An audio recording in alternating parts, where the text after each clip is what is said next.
हर हर गंगे। ओम नमः शिवाय। हरि ओम महां। ओम वंदे देव उमां पते सुरग्रहं वंदे जगत्कारणं वंदे पन्नकभूषणं मृगदहं वंदे पशूनां पते वंदे शूरशशाङ्कवन्दिनैरं वंदे मुकुन्दं प्रियाय वंदे भक्तिनाथश्रियं वंदे शिवं शंकर। बोलो शंकर भगवान की जय। माघ मातम की जय। सनातन धर्म की जय। गंगा मैया की जय। यमुना मैया की जय। सरस्वती मैया की जय। प्रयागराज महाराज की जय। मन से जो है प्रयागराज का दर्शन करके डुबकी लगाओ। लगा ली। जय श्री राम। 16वां अध्याय। कार्तवीर्य कहने लगा कि हे भगवान, वह राक्षस कौन था और कंचन मलिनी कौन थी? उसने अपना धर्म कैसे दिया और उनका साथ कैसे हुआ? हे ऋषि,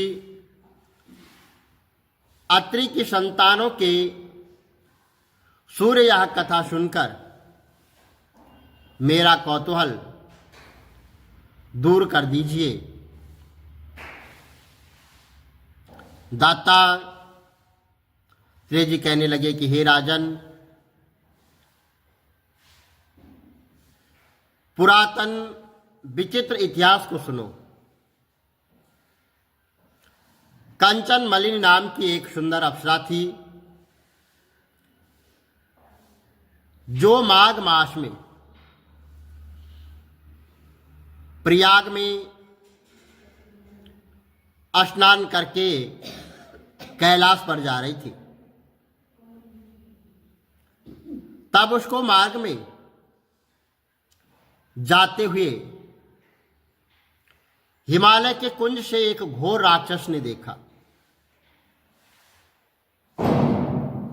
इस सोने जैसे तेज वाली सुंदर कटियार पिन पयोधारी वाली सुंदर अप्सरा को देखकर उस राक्षस ने कहा कि हे सुंदरी, तुम कौन हो और कहां से आई हो? तुम्हारे वस्त्र और वेणी भीगी हुई क्यों है? तुम आकाश मार्ग से कहां जाती हो और किस पुण्य के प्रताप से तुम्हारा यह शरीर ऐसा तेजस्वी रूप, मनोहर और तुम्हारे गीले वस्त्र से मेरे मस्तक पर गिरे हुए एक बूंद जल से मेरे क्रूर मन को एकदम शांति प्राप्त हो गई है। इसका क्या कारण है और इस जल की क्या महिमा है और तुम बड़ी शीलवती प्रतीत होती हो, इसका कारण मुझे समझाओ। अप्सरा ने कहा कि हे राक्षस सुनो,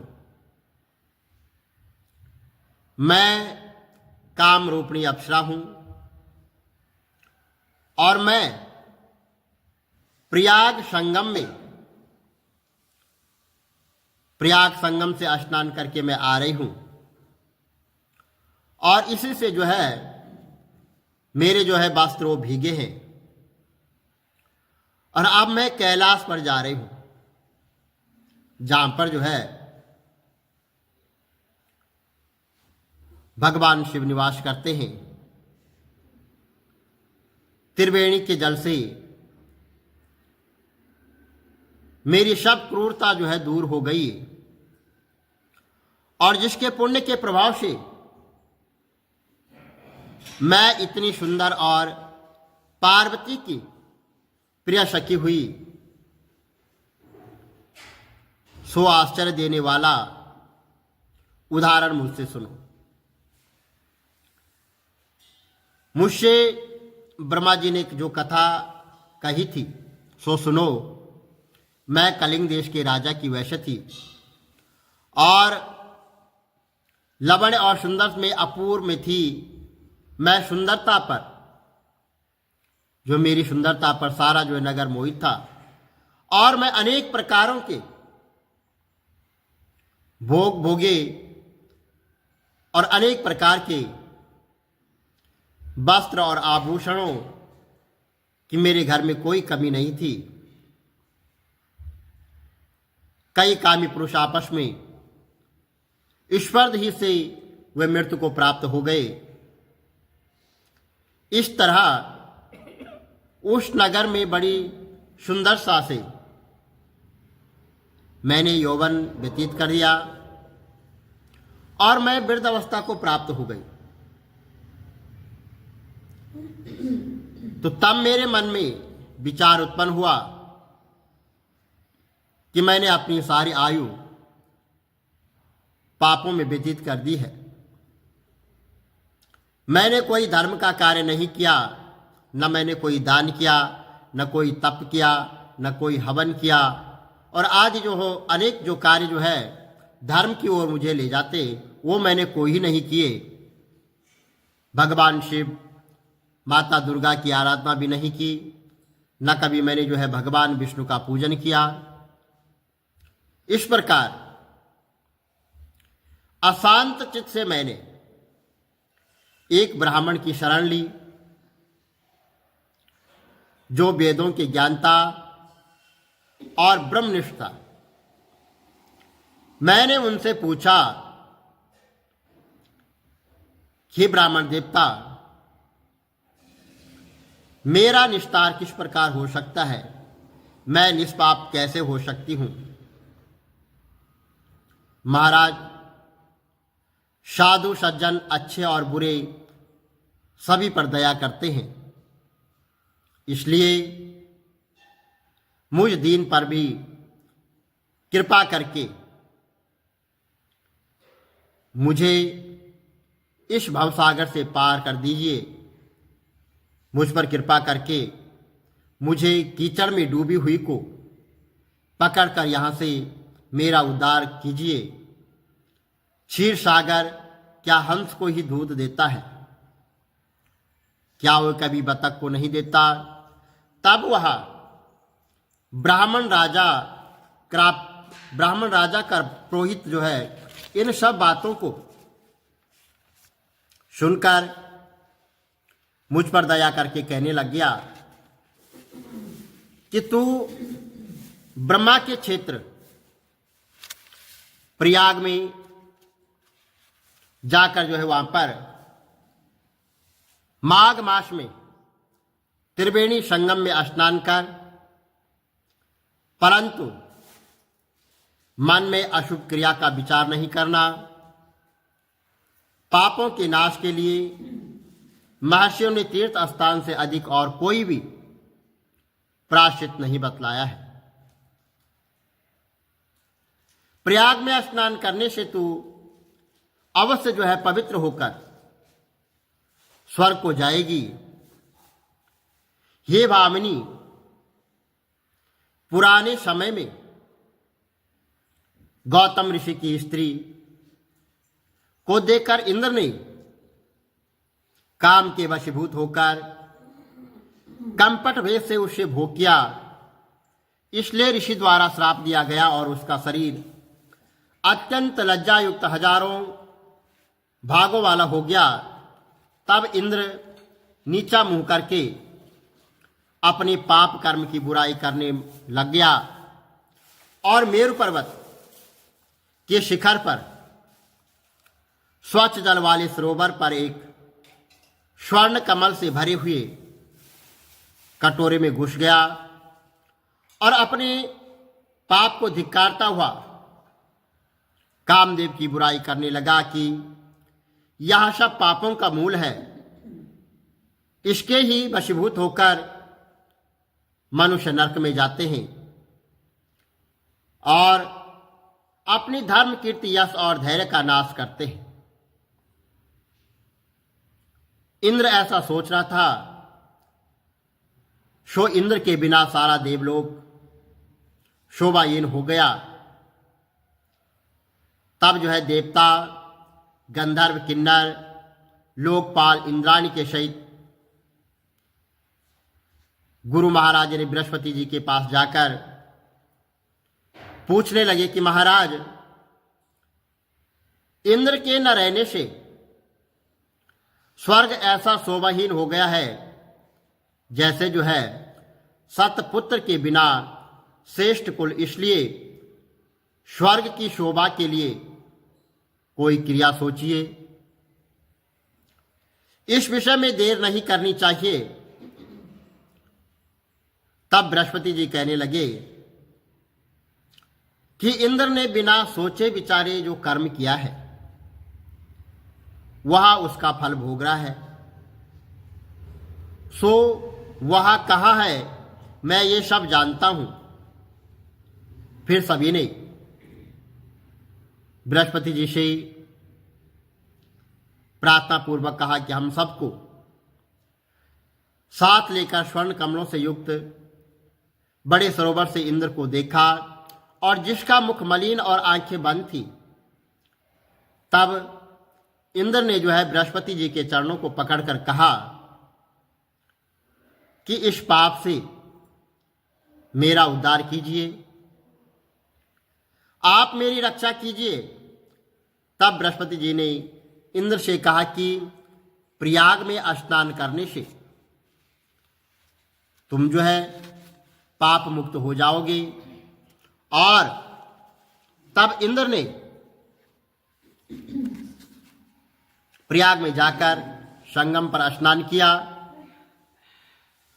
और त्रिवेणी में स्नान करने से इंद्र पाप से मुक्त हो गया। तब बृहस्पति जी ने इंद्र को वरदान दिया कि तुम्हारे शरीर में जितने भाग हैं सब नेत्र हो जाए।